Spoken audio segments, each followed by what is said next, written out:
Hello साथियों, मैं दिशा यादव आप सभी लोगों का अपने YouTube channel global science IQ में हार्दिक स्वागत और अभिनंदन करती हूँ।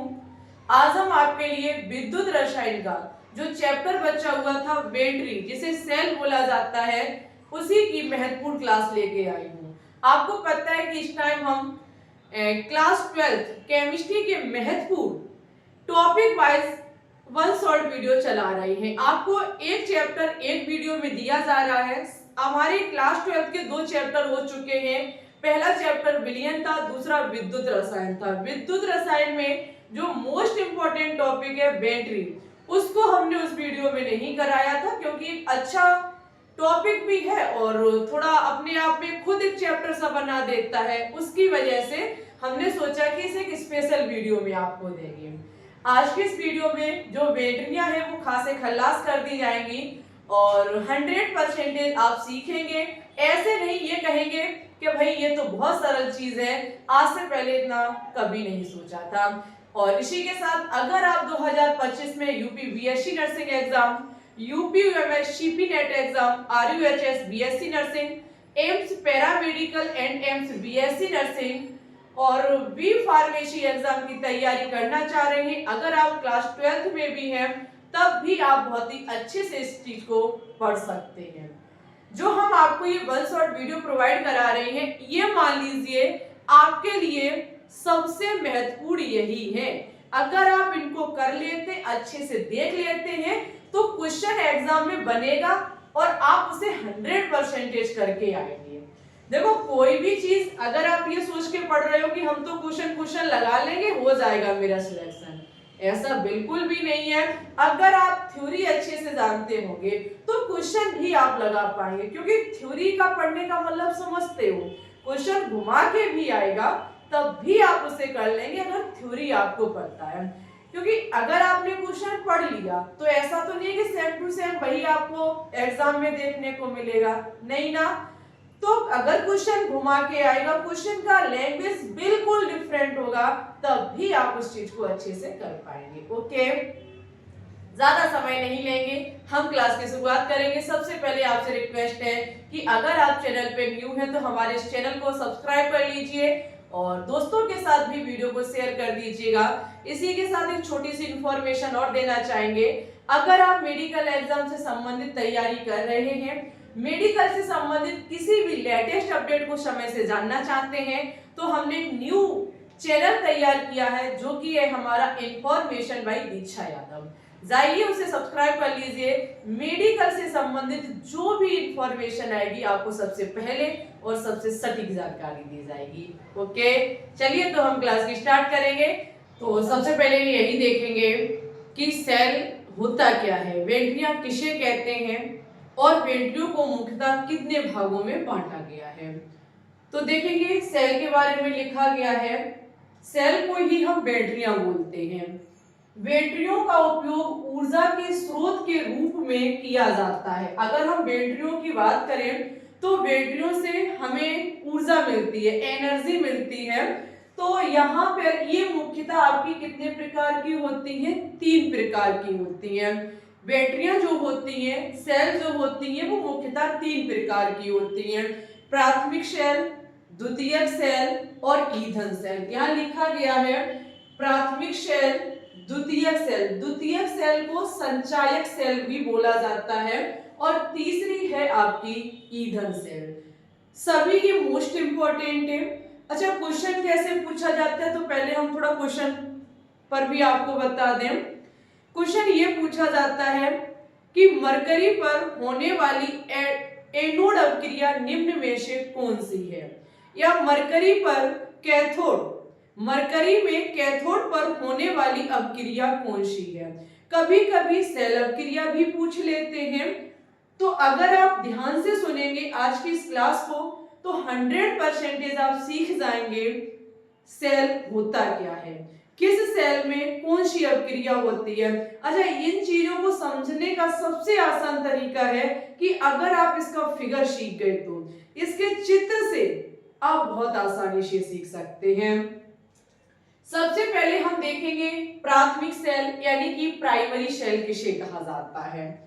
इन सेलों की ऊर्जा एक बार नष्ट होने के पश्चात इन्हें पुनः प्रयुक्त नहीं किया जा सकता है।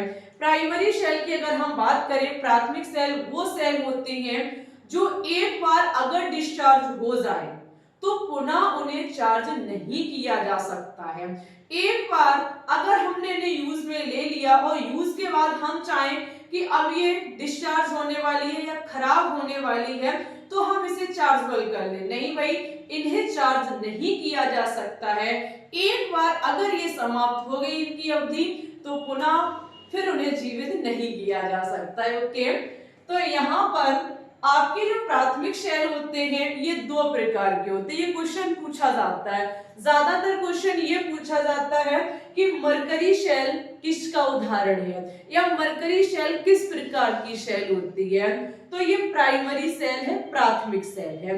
मरकरी और आपकी शुष्क सेल, ये दो प्राथमिक सेल के उदाहरण हैं या इन्हें प्राथमिक सेल बोला जाता है। शुष्क सेल, ड्राई सेल होता क्या है, तो आप देखेंगे हमने आपके लिए छोटा सा फिगर बनाया। वैसे आर्ट तो मेरी बहुत ही गंदी है, आती नहीं है, लेकिन इसमें आर्ट वाला कुछ था ही नहीं, बस थोड़ा सा बताना था मुझे कि सेल होती कैसी है। ज्यादातर ये वाली सेल भी सभी ने देखी होगी, ये सेल भी देखी होगी, ये वाली भी देखी होगी, हो सकता है ये वाली सेल आपने ना देखी हो, लेकिन कोई बात नहीं, जब उसे समझेंगे, सीखेंगे, पढ़ेंगे तो उसे भी समझ आएंगे आप लोग। यहां देखो ये है हमारी ड्राई सेल, शुष्क सेल। सबसे पहले हम आपको बताएंगे जो आपकी दीवार वाली घड़ियां होती हैं या फिर जो टॉर्च होती हैं, जो हाथ में पकड़ के आपने देखा होगा इधर उधर लोग लगाते हैं, इन्हीं की अगर हम बात करें तो इनमें शुष्क सेल होती है। कौन सी होती है? शुष्क सेल, ड्राई सेल। बच्चों के जो खिलौने होते हैं उनके रिमोट में जो सेल डली होती है वो आपकी कौन सी सेल होती है? शुष्क सेल होती है। उसी का थोड़ा सा नमूना बनाने की कोशिश की, बना भी लिया, कई हद तक अच्छा है, ठीक है, तारीफ कर तो क्या जाता है। तो यहाँ पे देखो ये है हमारी शुष्क सेल। यहाँ पर होगा क्या, ये हमारा जो आप इसे देख रहे हैं, ये ग्रेफाइट की छड़ है।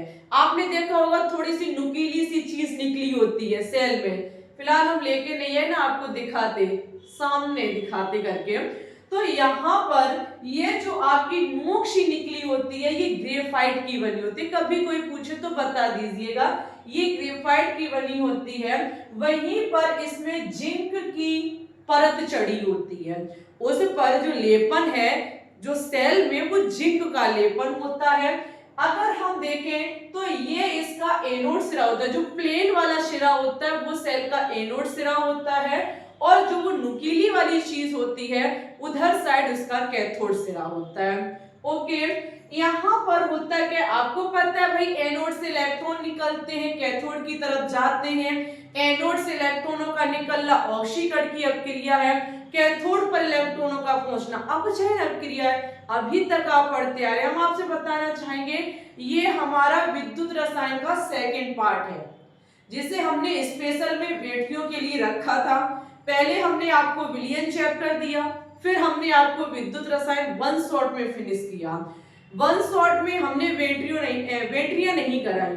रीजन ये था कि अपने आप में खुद टॉपिक बहुत ही इंपॉर्टेंट है, जो पूरे चैप्टर जैसा लगता है, इसकी वजह से हमने सोचा अदर से कराएंगे इसको, इसलिए ये है। लेकिन ये अपने आप में देखा जाए तो खुद एक चैप्टर है, खुद एक अच्छा सा टॉपिक है, इसलिए हमने विद्युत रसायन में नहीं कराया।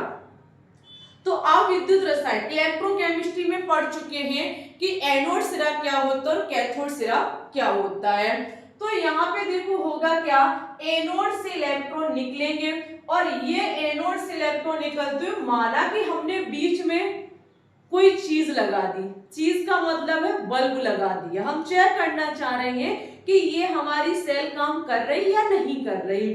तो आपको पता है भाई इलेक्ट्रॉन निकलेंगे और इलेक्ट्रॉनों के निकलने से यहाँ पे करंट फ्लो होगा, करंट पैदा होगा। तो जैसे ही यहाँ से इलेक्ट्रॉन जाएंगे तभी रास्ते में अगर बल्ब इन्हें मिल रहा है तो ये बल्ब को कैसा कर देते हैं, प्रकाशित कर देते हैं।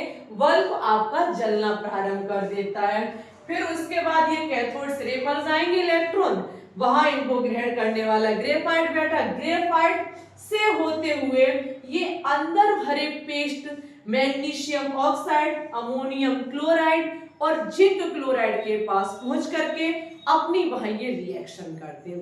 पुनः अपनी बात को दोहराना चाहेंगे, एनोड से आपके इलेक्ट्रॉन निकलते हैं, एनोड से 2 इलेक्ट्रॉन निकलते हैं। क्यों भाई 2 क्यों निकलते हैं? क्योंकि ये किसकी परत चढ़ी हुई है? जिंक की। तो जिंक में से इलेक्ट्रॉन निकलते हैं, जिंक हमेशा 2 इलेक्ट्रॉन का दान करता है। निकलेंगे भाई ये 2 इलेक्ट्रॉन, इस बल्ब को हम चेक करेंगे, सिर्फ और सिर्फ नहीं भी लगाएंगे तो कोई डर नहीं है कि कोई आफत खड़ी हो जाएगी, तो समझाने का तरीका है। तो यहाँ पे हमने ये भी बीच में चेक कर लिया कि बल्ब ये बैटरी काम कर रही, ये सेल काम कर रही या नहीं कर रही। यहाँ से होते हुए इलेक्ट्रॉन कैथोड, कैथोड पर पहुंच के इस ग्रेफाइट से होते हुए अंदर भरे paste magnesium chloride, manganese chloride, आपका अमोनियम क्लोराइड, जिंक क्लोराइड से क्रिया करेंगे जाकर के। किस प्रकार से होगी? तो आप देखेंगे इलेक्ट्रोड अभिक्रियाएं, एनोड पर ऑक्सीकरण होगा। किसका ऑक्सीकरण होगा? तो जिंक का ऑक्सीकरण होगा। जिंक ऑक्सीकरण करके अपना Zn2+ बनाएगा, ओके, और 2 इलेक्ट्रॉनों को छोड़ेगा। ये 2 इलेक्ट्रॉन इधर से होते हुए कैथोड माध्यम में जाएंगे, ग्रेफाइट से होते हुए अंदर उपस्थित मैग्नीशियम ऑक्साइड और अमोनियम क्लोराइड के सॉल्यूशन से क्रिया करेंगे और यहाँ पर MnOOH और NH3 अमोनिया गैस बनाएंगे। ये अमोनिया गैस यहाँ पर आपकी बन जाएगी। अब अमोनिया गैस तो बन गई, फिर इस ZnCl2 का यहाँ क्या काम होगा? तो ZnCl2 अमोनिया को पकड़ के रखती है, क्योंकि अमोनिया एक गैस होती है, ये उड़ जाएगी, बैटरी बेकार हो जाएगी, सेल फट जाएगी, सेल किसी काम की नहीं रहेगी। तो यहाँ ये जिंक क्लोराइड अमोनिया के साथ क्रिया करके उसे वहीं पर रखता है, ओके। ये होती है हमारी शुष्क सेल यानी कि ड्राई सेल। अगर मैं ड्राई सेल की बात करूं तो इसका विभव 1.5 वोल्ट होता है। ड्राई सेल का जो वोल्टता होती है वो 1.5 वोल्ट होता है। दूसरा नाम भी पूछा जाता है शुष्क सेल का, तो लेंग-क्लाइंसे सेल। लेंग-क्लाइंसे सेल शुष्क सेल का दूसरा नाम है। इसका प्रयोग खिलौने, रेडियो, टॉर्च आदि में किया जाता है। घर पे सभी ने देखी होगी ये सेल को, तो भाई नॉर्मल सी बात है। अब बात करेंगे मरकरी सेल पर। किस पर बात की जाएगी? मरकरी सेल पर, जो आपकी प्राथमिक सेल का दूसरा टाइप है। जो आपने देखा होगा जो कलाई वाली घड़ियां होती हैं, जो इनके पीछे जो सेल डलती है वो आपकी मरकरी सेल होती है। पहन के रख तो जानकारी होनी चाहिए कि ये कौन सी सेल है, तो ये मरकरी सेल होती है। आपकी दीवार पर घर पर घड़ियां टंगी हुई हैं, इनमें कौन सी सेल है? शुष्क सेल है। देखो चीजें याद करने का तरीका काफी होता है। आप कभी भी सेल को लें, देखें तो हमेशा मुंह से निकालो ही नहीं ये सेल है, हमेशा निकालो कि इसमें शुष्क सेल डली हुई है, तो आपके दिमाग में बैठ जाएगी कि हाँ ये शुष्क सेल है। जब भी आप वॉच में अपनी चेंज कराएं या वॉच में कभी यानी कि सेल को डलवाने जाए या सेल खराब हो जाए, तो कभी ना को हमारी सेल खत्म हो गई, हमेशा बोलो मरकरी सेल खराब हो गई, मरकरी सेल हम डलवाएंगे इसमें, तो चीजें ध्यान में रहती हैं। एक दो बार बोलोगे फिर दिमाग से निकलेगा नहीं, ओके। तो चीजें याद करने का तरीका भी ऐसी बात नहीं अलग अलग होता है, बस ये खुद पर करने पर डिपेंड करता है, ओके।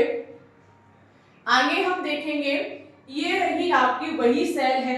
यहाँ पर आप देखेंगे ये नीचे, उसमें भी आपने देखा होगा इस प्रकार से, जैसे ये रही सेल, ऊपर छोटा उचका हुआ हिस्सा होता है, जो उसका निकला हुआ हिस्सा होता है वो ग्रेफाइट का बना होता है, जो आपका कैथोड सिरा है, नीचे प्लेन वाला एनोड सिरा है। इसमें इसके अंतर्गत पोटेशियम हाइड्रोक्साइड और आपका मरकरी ऑक्साइड का पेस्ट भरा होता है। इसके अंदर क्या होता है, पोटेशियम हाइड्रोक्साइड और मरकरी ऑक्साइड का पेस्ट भरा होता है। इस पर भी जिंक की परत चढ़ी होती है। अब यहाँ आप देखेंगे क्या होगा, इलेक्ट्रोड पर अब क्रियाएं किस प्रकार से होंगी। यहाँ एनोड पर जिंक की परत है, जिंक अपना 2 इलेक्ट्रॉन को दान करेगा, लेकिन इसका सहयोग कौन करेगा, तो देखो भाई जो ये पेस्ट भरा हुआ है इसमें से जो KOH का OH माइनस होगा वो इसके आसपास आकर के बैठ जाएगा और OH माइनस Zn के साथ जिंक ऑक्साइड बनाएगा, जल बनाएगा और 2 इलेक्ट्रॉनों को बाहर निकालेगा जिंक। समझ रही हो, वैसे तो जिंक अपने 2 इलेक्ट्रॉन को दान करता, लेकिन जो पेस्ट भरा हुआ है यहाँ पे घोल एक प्रकार से आप कहेंगे मरकरी ऑक्साइड और आपका पोटेशियम हाइड्रोक्साइड का है, उसमें से OH माइनस इसके पास आकर के बैठ जाएगा और जिंक के साथ क्रिया करेगा, जिंक ऑक्साइड बनाएगा, जल बनाएगा, फिर ये 2 इलेक्ट्रॉन बाहर निकलेंगे। बने 2 इलेक्ट्रॉन आपके इधर से ग्रेफाइट की छड़ से होते हुए अंदर प्रवेश करेंगे। अंदर प्रवेश करने पर इन्हें सामना करना पड़ेगा HgO का, मरकरी ऑक्साइड का। ये मरकरी ऑक्साइड बना जो यहाँ पे जल होगा, 2 इलेक्ट्रॉन होंगे, उसके साथ क्रिया करके क्या बनाएगा, मरकरी बनाएगा। ये है आपकी मरकरी शेल। और ये क्वेश्चन पूछा जाता है मरकरी शेल की कैथोड अपक्रिया बताइए निम्न में से कौन सी होगी। ओके, तो ये अपक्रियाएं पूछी जाती है, बस आपको ध्यान कर लेना है कि कैसे। अगर यहां से ध्यान रखोगे तो ये रिएक्शन आसानी से समझ जाओगे। फिर आपका OH माइनस बनता है। अच्छा, सेल अपक्रिया भी पूछ ली जाती है, कुल सेल अपक्रिया बताओ। गर्मी बहुत ज्यादा है भाई, कुछ नहीं है, बस आपको दोनों अपक्रियाएं रख दीजिए बराबर पर, जो कट हो उसे कट कर दो, जो बच जाए उसे लिख दो। जैसे इधर देखेंगे ये 2 चीजें अपकारक साइड है, ये उत्पाद साइड है, तो इधर 2 इलेक्ट्रॉनों से 2 इलेक्ट्रॉन कट जाएंगे, जल से जल कट जाएगा और OH माइनस से OH माइनस कट जाएगा, बचा हुआ आपका Zn और इधर आपका क्या बचा हुआ है HgO, इधर है ZnO प्लस आपका Hg। ये इसकी कुल अभिक्रिया हो जाएगी। क्या हो जाएगी, कुल अभिक्रिया हो जाएगी, ये इसकी टोटल रिएक्शन हो जाएगी। ये वेरी इंपॉर्टेंट है, ये सेल रिएक्शन कुल अभिक्रिया पूछी जाती है। जो कटने वाली चीजें से काट दो। यहाँ आप देखो अपना स्पेशल जब लिखें तो दोबारा से लिखना है, ये और ये आपस में बटे में लिख देना, ठीक है। फिर अवकारक अवकारक है, ये उत्पाद उत्पाद है, अवकारक उत्पाद से आप कट कर सकते हो, कट करके आप कुल सेल अपक्रिया लिख सकते हो, ये भी पूछी जाती है। आगे अब हम पहुंचेंगे द्वितीयक या संचयक सेल पर। सबसे पहले अब देखो, आगे पहुंचने से पहले रिक्वेस्ट है कि वीडियो को एक बार लाइक कर दें, दोस्तों के साथ शेयर कर दें, चैनल पे न्यू है तो सब्सक्राइब भी कर लें। एक छोटी सी इंफॉर्मेशन और देना चाहेंगे, आपको पता है कि आपका ये ग्लोबल साइंस IQ चैनल किस एग्जाम की तैयारी कराता है, तो मेडिकल एग्जाम की तैयारी कराता है। आप कुछ भी मेडिकल लाइन में करना चाहते हैं तो आप दिल खोल के केमिस्ट्री को फ्री में तैयारी कर सकते हैं। किसी भी प्रकार का कोई रुपया आपसे नहीं लिया जाता है, फ्री में, टोटली फ्री पढ़ाई है यहाँ पे। तो हम आप लोगों के लिए मेडिकल लाइन से संबंधित एक नया चैनल बना नहीं रहे, बन चुका है, माफी चाहेंगे, बन चुका है, जिसका नाम है इन्फॉर्मेशन बाय दीक्षा यादव। उस पर कुछ हमने वीडियो भी अपलोड की है, आप लोग उसे सब्सक्राइब कर लें। 2025 से अगर हम किसी भी एग्जाम की बात करें, सभी एग्जाम के लिए उस पर समय से और सटीक जानकारी दी जाएगी। कब फॉर्म निकलेंगे, कब फॉर्म डलने बंद होंगे, एग्जाम कब होगा, एग्जाम की तैयारी कैसे करेंगे, कौन फॉर्म को डाल सकता है, कौन नहीं डाल सकता है, यानी कि हर एक जानकारी दी जाएगी। हमारे इन्फॉर्मेशन बाय दीक्षा यादव चैनल को सपोर्ट करेंगे आप लोग, जितना हो सकेगा उसे शेयर करेंगे। ठीक है। और अभी तक आपने उसे सब्सक्राइब नहीं किया है, कर लो जा करके भाई, काफी इंफॉर्मेशन हम उस पर दे भी चुके हैं, तो सपोर्ट जरूर कीजिएगा। बस आपका सपोर्ट ही हमें कुछ करवाने में हमारी मदद करेगा। ओके, तो अब हम बात किस पर करेंगे, द्वितीयक या संचायक सेल पर। द्वितीयक सेल क्या होती है, रिचार्जेबल सेल है जिन्हें बार बार उपयोग में लाया जा सकता है। अभी आपने जो प्राथमिक सेल पढ़ी थी वो कैसी थी, प्राथमिक सेल जो थी वो आपकी रिचार्जेबल नहीं थी, अगर एक बार डिस्चार्ज हो जाए तो हम उन्हें चार्ज नहीं कर सकते थे। जबकि द्वितीयक या संचायक सेल वो सेल होती हैं जिन्हें रिचार्जेबल किया जा सकता है, जिन्हें चार्ज किया जा सकता है, अगर ये डिस्चार्ज हो जाए तो फिर चार्ज करके यूज में लाया जा सकता है। ये आपकी दो प्रकार की होती हैं, सीसा संचायक सेल और निकेल कैडमियम सेल। सीसा संचायक सेल और निकेल कैडमियम सेल। यहाँ पे इसके उपयोग नहीं हमने देख पाए।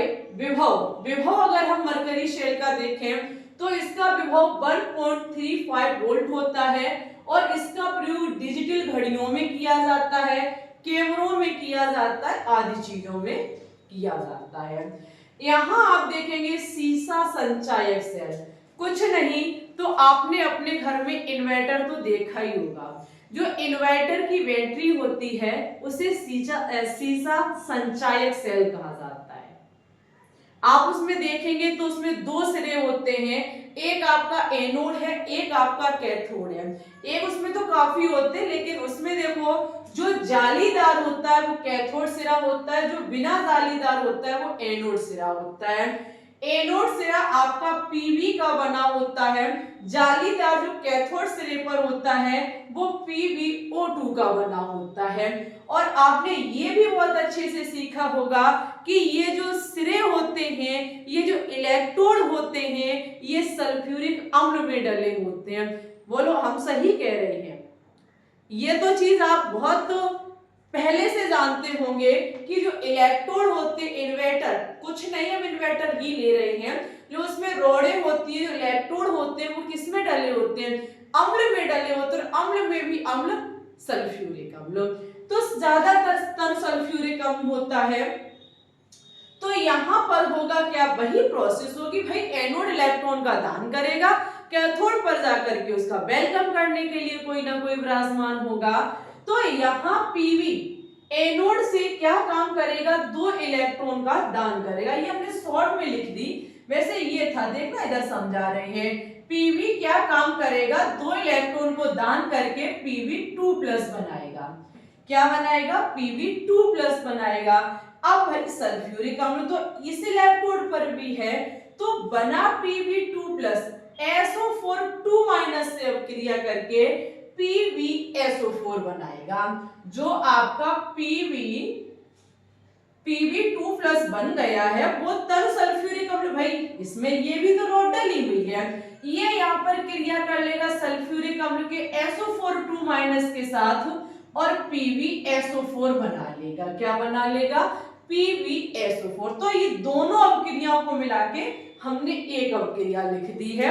PbSO4 2- से PbSO4 बनाता है, दो इलेक्ट्रॉनों का दान करता है। ये क्रिया किधर साइड होगी, तो ये क्रिया आपकी एनोड पर होगी।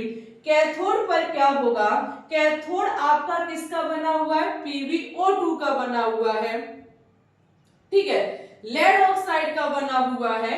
तो ये आपका PbO2 सल्फ्यूरिक अम्ल के SO4 2- और H+ दोनों से क्रिया करेगा और दो इलेक्ट्रॉनों का वेलकम करेगा। दो इलेक्ट्रॉन जो इसने छोड़े हैं उसके साथ ये PbSO4 बना लेगा और आपका जल बना लेगा। तो यहां तक आप समझ गए। तो अभी हमने बोला था कि ये जो होती है वो रिचार्जेबल होती है, यानी कि आपका यहाँ से Pb से लगातार इलेक्ट्रॉन जाते रहेंगे, इधर आते रहेंगे, Pb से PbSO4 बन जाएगा, इधर भी Pb2 से PbSO4 बन जाएगा। तो अब एक समय ऐसा भी तो आएगा कि इसके इलेक्ट्रॉन खत्म हो जाएंगे। जब इलेक्ट्रॉन खत्म हो जाएंगे बैटरी कैसी हो जाएगी, डिस्चार्ज हो जाएगी। फिर हम क्या काम करेंगे, इसे चार्ज कर लेंगे। चार्ज में होता क्या है कि जो इसका एनोड सिरा है फिर चार्जबल करने पर वो कैथोड सिरा बन जाता है और कैथोड वाला एनोड बन जाता है और इधर से इधर की तरफ रिएक्शन हम लिख देंगे, बस आपकी वही चार्जबल वाली रिएक्शन हो जाएगी। ओके, कोई बड़ा डिफरेंट नहीं है। ये आप कैथोड मान लेंगे, ये एनोड मान लेंगे। कैथोड पर PbSO4 प्लस 2 इलेक्ट्रॉन से Pb प्लस SO4 2- बन जाएगा। PbSO4 H2O से आपका PbO2 बन जाएगा। फिर ये चार्जबल हो जाएगी, फिर हम इसे यूज में ला पाएंगे। ओके, ऐसे ये सेलें आपकी काम करती हैं। अगर इनकी वोल्टता की बात करें तो विभव इसका 2 वोल्ट होता है। उपयोग वाहनों व इन्वर्टरों में किया जाता है। It's okay. आगे आप देखेंगे, अब इसका दूसरा प्रकार है निकिल कैडमियम सेल। देखो यहाँ पे आप कुल सेल भी निकाल सकते हैं। इलेक्ट्रॉन से इलेक्ट्रॉन को कट कर दीजिए और तो कोई यहाँ पे कट होगा नहीं, ये मत कर देना SO4 2- SO4 2-, दोनों आपके अभिकारक साइड है तो ये कट नहीं हो पाएंगे और आप शेष बची हुई सेल रिएक्शन लिख दीजिए, आपकी कुल अभिक्रिया हो जाएगी। यहाँ आप देखेंगे निकिल कैडमियम सेल, ये भी एक अच्छा टॉपिक है। निकिल कैडमियम सेल की अगर हम बात करें तो इसकी 3 परतें होती हैं। पहली वाली परत कैथोड होती है, लास्ट वाली एनोड होती है, बीच में विभाजन पटलिका होती है। ये विभाजन वाले में KOH और NaOH का पेस्ट भरा रहता है। होगा क्या, एनोड से इलेक्ट्रॉन निकलेंगे, कैडमियम, एनोड आपका कैडमियम का होता है और कैथोड आपका निकिल का होता है। यहां से इलेक्ट्रॉन निकलेंगे एनोड से, एनोड ऑक्सीकरण करेगा, ये जब निकलेगा तो इसके आसपास OH- आ जाएगा, वो उसके साथ CdOH का वोल्ट ट्वाइस बनाएगा, 2 इलेक्ट्रॉनों को ये छोड़ेगा। वो 2 इलेक्ट्रॉन कहां पहुंचेंगे, ये जो निकिल वाला होता है ये निकिल ऑक्साइड का बना होता है और बना हुआ यहाँ पे जल 2 इलेक्ट्रॉनों के साथ निकिल हाइड्रोक्साइड बना लेगा, OH- निकलेगा। ओके, ये भी रिचार्जेबल है, पुनः अभिक्रियाएं फिर होंगी, फिर ये चार्ज हो जाएगा, ये इलेक्ट्रॉन निकलते रहेंगे, डिस्चार्ज हो जाएगी, पुनः फिर इसे चार्ज कर लिया जाएगा। कुल अभिक्रिया हम बहुत आसानी से निकाल सकते हैं। इलेक्ट्रॉन से इलेक्ट्रॉन कट कर दीजिए, यहाँ पर OH, यहाँ 2 OH है तो यहाँ 1 OH- बचेगा। कुल अभिक्रिया होगी CD plus NiO2 plus 2H2O से आपका बनेगा CdOH का होल ट्वाइस और यहाँ पर आपका निकिल हाइड्रोक्साइड और एक आपका क्या बचेगा, OH-। ये इसकी कुल अभिक्रिया हो जाएगी, टोटल रिएक्शन हो जाएगी। तीसरा और लास्ट इसका प्रकार है ईंधन सेल। ईंधन सेल का अगर उदाहरण देखा जाए तो इसका उदाहरण है हाइड्रोजन ऑक्सीजन ईंधन सेल। ईंधन सेल में उदाहरण क्या है, हाइड्रोजन ऑक्सीजन ईंधन सेल। अगर इसकी बात की जाए तो इसका फिगर इस प्रकार से है, एक साइड से हाइड्रोजन गैस, एक साइड से ऑक्सीजन गैस डाली जाएगी। हाइड्रोजन गैस एनोड सिरे पर ली जाती है और ऑक्सीजन गैस कैथोड सिरे पर ली जाती है। जब ये एनोड सिरे से जाएगी, क्षेत्र युक्त यहाँ कार्बन की इलेक्ट्रोड लगे होंगे, क्षेत्र युक्त यहाँ कार्बन के इलेक्ट्रोड लगे होंगे, बीच में सोडियम हाइड्रोक्साइड और पोटेशियम हाइड्रोक्साइड का पेस्ट भरा होगा। यहाँ होगा क्या कि एनोड से जो आपके हाइड्रोजन है ये पेस्ट के OH- से OH- की सहायता लेगा, OH- के साथ क्रिया करके ये जल बनाएगा और 4 इलेक्ट्रॉनों को दान करेगा। ये 4 इलेक्ट्रॉन किधर साइड जाएंगे, कैथोड सिरे साइड जाएंगे। किधर साइड जाएंगे, इधर से होते हुए ये कैथोड वाले इसके पास जाएंगे। कैथोड पर ऑक्सीजन है, यहां से बना जल जो अंदर रिलीज हुआ वो जल, और ये गए 4 इलेक्ट्रॉन OH माइनस बना लेंगे। ये है एनोड और कैथोड पर होने वाली ईंधन सेल अपक्रिया। कुल अपक्रिया निकालेंगे तो आप देख सकते हैं यहाँ 2 जल के अणु हैं, यहाँ 4 हैं, तो यहाँ पर 2 बच जाएंगे। ओके, 4 इलेक्ट्रॉन से इलेक्ट्रॉन कट जाएंगे, 4 OH माइनस से 4 OH माइनस निकल जाएंगे। यहाँ बचेगा 2H2 प्लस O2 और यहाँ पे आपका क्या बनके तैयार होगा, 2 मोल H2O के। ओके, ये रही आपकी ईंधन सेल अपक्रिया। क्या है ये, ईंधन सेल अपक्रिया। ओके, हमें भरोसा है कि आपको तीनों सेल समझ में आई होंगी, प्राथमिक सेल भी, द्वितीयक सेल भी और आपकी ईंधन सेल भी। अच्छा, अब आप लोग मुझे कमेंट बॉक्स में बताइए कि समझ में आया या नहीं आया।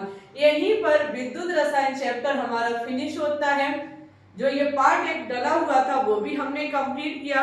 आगे आपका चैप्टर आएगा रासायनिक वलगतिकी। रासायनिक वलगतिकी का आप लोग क्या काम करिएगा, थोड़ा उसे पढ़ लीजिएगा, रीडिंग कर लीजिएगा, जब हम पढ़ाएं तो और अच्छे से समझ में आए। ओके, सभी विद्यार्थियों से रिक्वेस्ट है कि एक बार इस वीडियो को अपने दोस्तों के साथ शेयर करें। चैनल पे न्यू है तो सब्सक्राइब कर लें। Telegram channel global science IQ को भी ज्वाइन कर लें, वहां PDF डालते रहते हैं और हमारी डेली शाम 5:15 पर लाइव होती है, जिसमें हम आपको 500 most important NCERT based chemistry के क्वेश्चंस की सीरीज करा रहे हैं। बहुत ही शानदार, जानदार और धमाकेदार उस पे क्वेश्चन इस टाइम कराए जा रहे हैं। ओके, चलो एक बार दोस्तों के साथ शेयर कर दो, लाइक कर दो और साथ ही में हमारा जो अदर इंफॉर्मेशन वाला चैनल है उसे जरूर आप लोग सब्सक्राइब कर लें। इंफॉर्मेशन समय पर आपको दी जाएगी। अगर इस टॉपिक में किसी भी प्रकार की कोई भी समस्या, कोई चीज आपको समझ में नहीं आई तो कमेंट करिएगा, हम जरूर समझाएंगे। कुछ यहाँ आपने समझा, बहुत पूर्णतः समझा और खुशी की बात है। थोड़ा बहुत नहीं आया तो वो अभी चैप्टर वाइज क्वेश्चन चलाएंगे जब हम क्लास 12 के, तो और अच्छे से समझ में आ जाएगा। ओके, तो फिर ठीक है, मिलते हैं न्यू क्लास के साथ, मिलेंगे लाइव क्लास में 5:15 पर। और थ्योरी की भी नेक्स्ट वीडियो बहुत ज्यादा आपको मिलेगी, क्योंकि देखो वन शॉट बनाते हैं तो कॉन्सेप्ट तैयार करने में समय लगता है। हर चीज तैयार करेंगे तभी नेक्स्ट आएगी, तो सप्ताह भर लगेगा। एक सप्ताह में एक वीडियो ही हम बना पा रहे हैं और इसका रीजन ये है कि वन शॉट, एक बार में एक चैप्टर खत्म।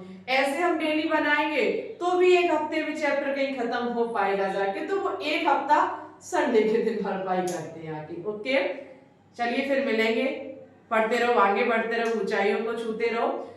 ओके, धन्यवाद, take care, bye bye and thanks for watching this video. जय हिंद, जय भारत, ऑल द बेस्ट।